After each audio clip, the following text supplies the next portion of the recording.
जय श्री राम। स्वागत करते हैं आप सभी दर्शकों का अपने सेकंड चैनल में पाक हिंदू मूवीज रिएक्शन चैनल। कैसे हैं आप सभी लोग? उम्मीद करते हैं आप सभी लोग ठीक होंगे। तो भाई अब हम देखने वाले हैं नीलकंठ वर्णी के सीजन 4 का पार्ट नंबर 4। बिल्कुल। तो भाई पहले हम पार्ट देख लेते हैं, उसके बाद फिर बात करते हैं। इनकी कल्याण यात्रा जो है वो वाकई में बहुत ही कमाल की है, बहुत कुछ सीखने को मिला। तो बने पहले हम पार्ट देख लेते हैं, उसके बाद फिर बात करते हैं। बने रहे हमारे साथ इस वीडियो के एंड तक। चलो जी। अरे किस दुनिया में हो भाई?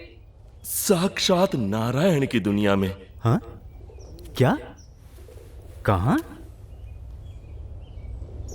मुझे इन वर्णी में साक्षात नारायण भगवान के दर्शन हो रहे हैं। तुम भी दर्शन कर लो। साक्षात भगवान नारायण। ओह प्रभु, साक्षात नारायण। धन्यवाद प्रणाम प्रभु। प्रभु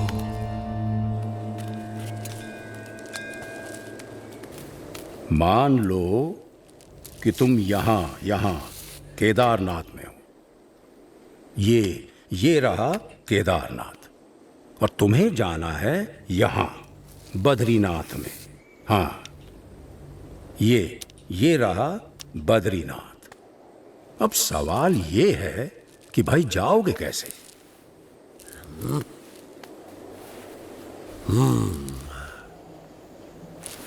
तो तुमको जाना पड़ेगा पहले ज्योतिर्मठ,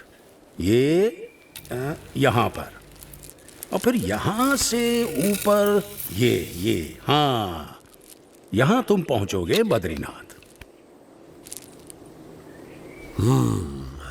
ये तो बड़ा लंबा रास्ता है, ज्यादा समय लग जाएगा। यही एक भला चंगा रास्ता है जो तुम्हें सही सलामत पहुंचा सके। और कहीं इधर उधर भटकने गए तो हमेशा के लिए भटक जाओगे। किसी जंगली जानवर का शिकार हो जाओगे, या भटकते भटकते ही मौत के मुंह में जा गिरोगे। हाँ, फिर तो हम इसी रास्ते से जाएंगे। हाँ भाई, क्या कहना है तुम्हारा? हाँ भाई, जान बचेगी तो ही तो बद्रीनाथ पहुंचेंगे। हाँ?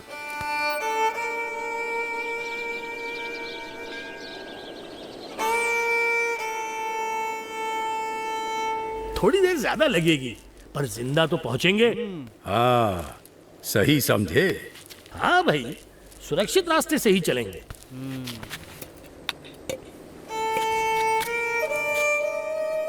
केदारनाथ से सीधे बद्रीनाथ जाना असंभव भी तो नहीं है।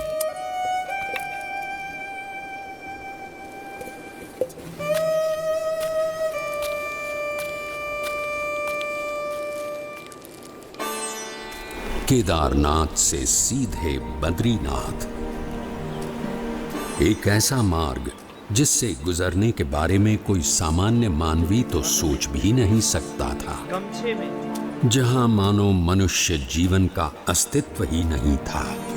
ऐसा कुछ भी नहीं था जो मनुष्यों को जीवित रहने देने का कारण बने। अगर कुछ था तो बस कदम कदम पर खतरा।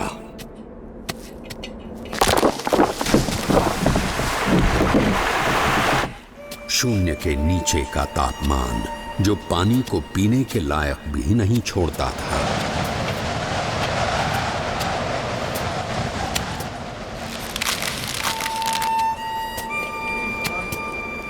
मीलों तक फैली हुई बर्फ जैसे विपत्तियों का महासागर, और हर क्षण मृत्यु का आह्वान।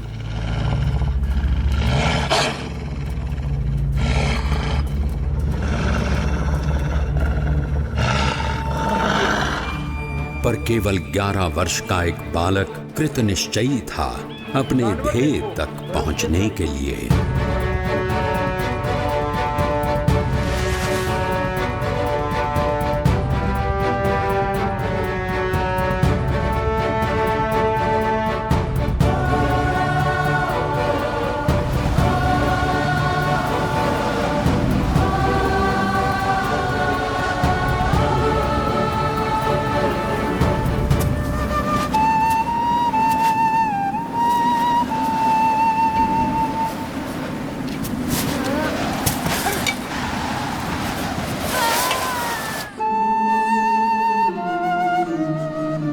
परमात्मनि यो रक्तो विरक्तो अपरमात्मनि।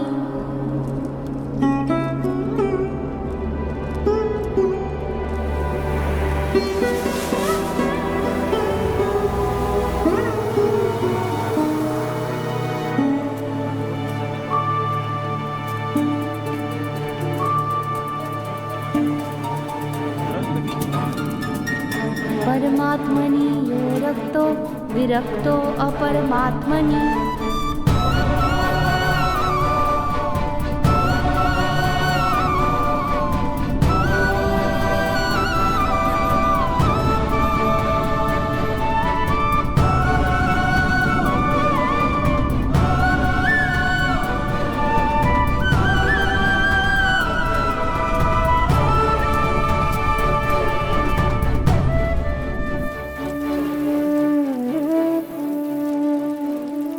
इस ठंड में हम लोग यहां कंबल ओढ़कर भी ठीक से सो नहीं पा रहे, और वो बच्चा नंगे पांव खुले शरीर केदारनाथ से सीधे बद्रीनाथ के विकट रास्ते पर अकेला चल पड़ा है।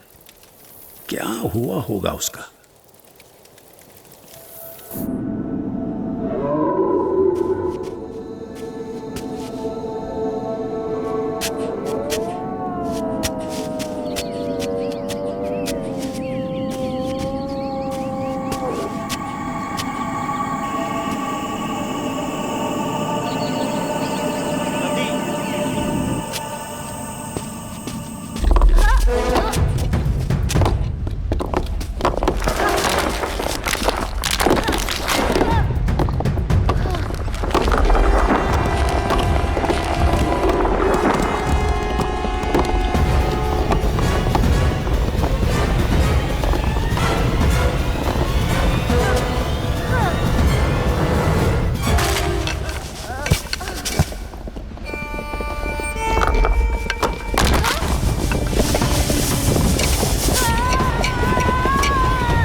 ऐसा क्या था जिसके कारण कोई भी प्रकार की परिस्थिति नीलकंठ वर्णी को रोक सकने में असमर्थ हो जाती थी।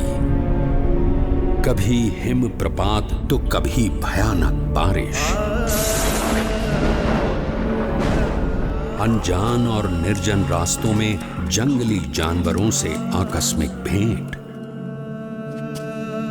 अनजान रास्तों को समझकर पहाड़ियों और खाइयों के बीच में से भी रास्ता कर लेने की चुनौती, और आराम करने के लिए धरती का बिछौना और आकाश की चद्दर। नीलकंठ वर्णी की दृष्टि में ऐसा कुछ भी नहीं था जो इस मनुष्य शरीर से नहीं हो सकता था। देह भाव से पर और मनोभाव से पर नीलकंठ वर्णी की आध्यात्मिक स्थिति ही ऐसी थी जो किसी भी परिस्थिति से ऊपर उठकर उनकी कल्याण यात्रा को आगे बढ़ाए रखती थी।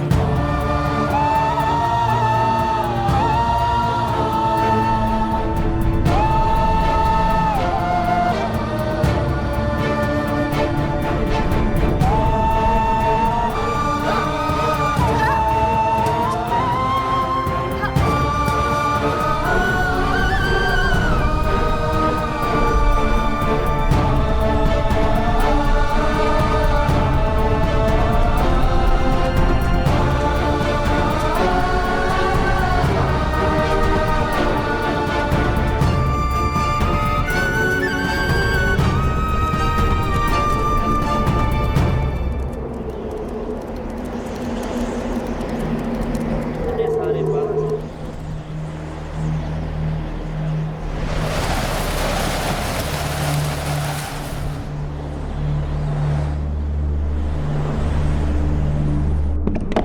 आगे खाई।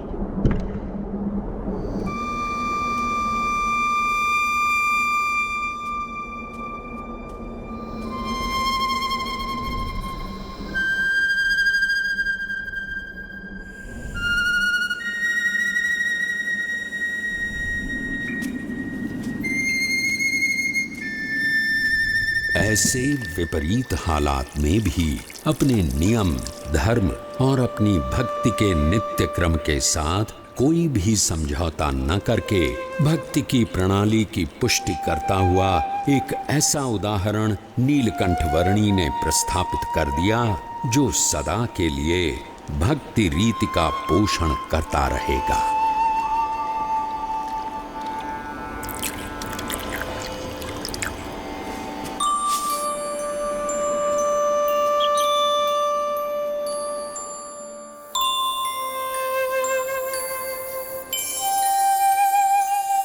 जुगनू।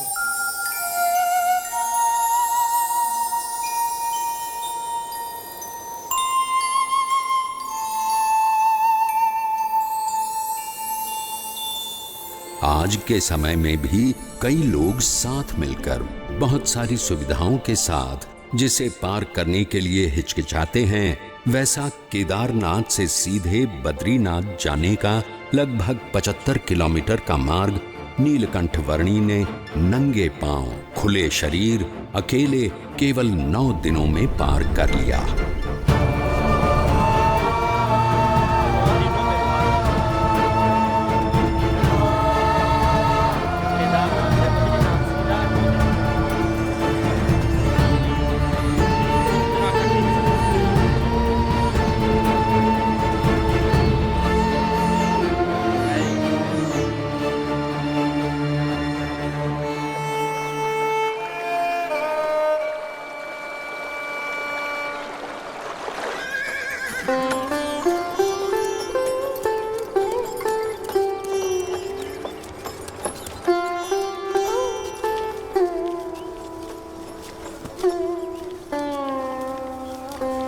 जय बद्रीनाथ विश्वम्भरम, जय बद्रीनाथ विश्वम्भरम, जय बद्रीनाथ विश्वम्भरम, जय बद्रीनाथ। अरे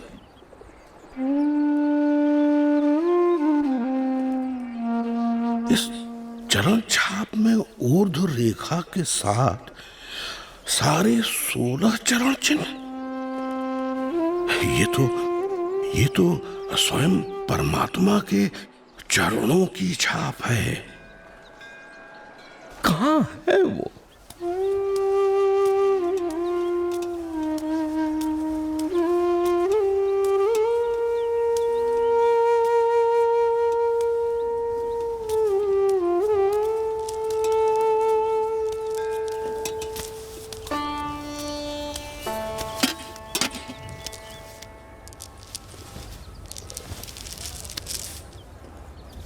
प्रणाम। मनुष्य के रूप में आपका दर्शन पाकर आज मेरे आनंद की कोई सीमा नहीं है प्रभु। मेरा रोम रोम हर्षित है प्रभु। कहीं सुना है और शास्त्रों में पढ़ा भी है कि भगवान जब मनुष्य रूप धारण करते हैं तब उन्हें पहचानने का सौभाग्य बहुत भाग्यशाली को ही मिलता है। तो जी ये था आज की हमारी मूवी का चौथा पार्ट यार, बहुत ही कमाल का। बहुत ज्यादा इतना कठिन सफर, इसमें कुछ ज्यादा ही कठिनाई थी। हाँ, कठिनाई थी दुख इस सफर में कुछ ज्यादा ही दुख थे। और उन्होंने मतलब कि संकल्प जो लिया कि मैं केदारनाथ बाबा से सीधा बद्रीनाथ बाबा जाऊंगा, तो मतलब कि उन्होंने मतलब कि इतनी कठिनाइयां आने के बावजूद अपना रास्ता चेंज नहीं किया, कोई समझौता नहीं किया। बिल्कुल। एक होता है ना, बंदा हार जाता है कि चलो कोई नहीं, यहाँ से जो है रास्ता चेंज कर लेते हैं। और इसमें हमें सीखने को भी मिलता है, आजकल के जो साधारण से मनुष्य हैं उनको थोड़ी सी ठंड लगे तो वो बीमार हो जाते हैं, लेकिन वो परमात्मा के स्वरूप बिल्कुल। है ना, उनसे तो हमारा मुकाबला ही नहीं है ना।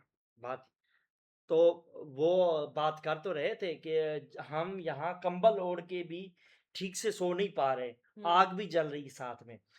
वो बच्चा किसी अकेला जहाँ से चल पड़ा है, और इन्होंने कहीं पर जहाँ पर भी रुके वहां पर आग नहीं जलाई, जैसे हैं मतलब कि सोने का समय हुआ वो सो गए। अच्छा, नीलकंठ वर्णी जी तो बस यही चाहते हैं कि मतलब मेरे रास्ते में जो है वो मुश्किलें ही आए, हाँ, जैसे ये खुद चाहते हो चाहते हो। और किसी भी परिस्थिति में इन्होंने अपना माइंड चेंज नहीं किया, प्लान चेंज नहीं किया। मतलब बिल्कुल। कि और एक एक जगह तो जो जहाँ पे बर्फ जो है वो टूट गई थी, वहां पे तो नीलकंठ वर्णी जी की आंखें जो है वो भी जम गई थी। थी। और एक वो जगह देखी थी जहाँ वो बर्फ के अंदर जो है जानवर जो है वो मरे पड़े थे। हाँ, इतनी ठंड, दरख्त भी मतलब कि जिम गए, दरख्त भी मतलब कि मर चुके हो। वहाँ मनुष्य जो है वो स्वयं परमात्मा ही है, मतलब कि जीवित रह सकते हैं, और आम ना मनुष्य तो नहीं बिल्कुल भी नहीं। जीवित रह सकता। बिल्कुल भी नहीं। सो आज का वीडियो भी बहुत ही कमाल का था। उम्मीद करते हैं आप सभी को भी पसंद आया होगा। तो भाई वीडियो को लाइक कीजिए, शेयर कीजिए, कमेंट ज़रूर कीजिएगा और चैनल को सब्सक्राइब कीजिए, बेल आइकन ज़रूर दबाइएगा, हमें फुल सपोर्ट दीजिएगा। मिलते हैं नेक्स्ट वीडियो में, तब तक के लिए जय श्री राम।